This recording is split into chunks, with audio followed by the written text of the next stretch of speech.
Tandaan natin mga kapatid na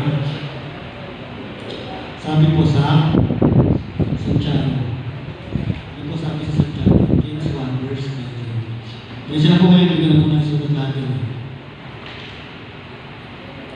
Ito po yung dapat natin gawin. Tumisan kasi hindi sa sobrang galit natin.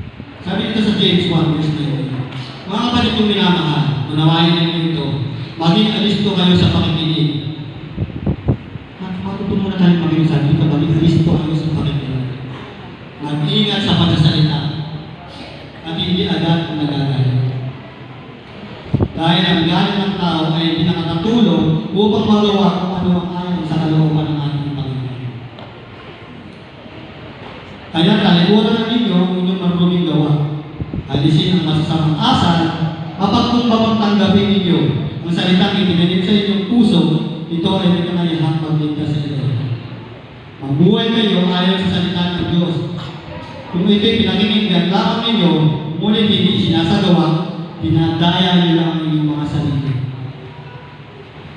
Kung tayo lagi nasa church, at paglabas natin ay kabubuhan, dinadaya nila ang inyong sarili. Pinakinggan nyo ng lido, nilabas ng lido.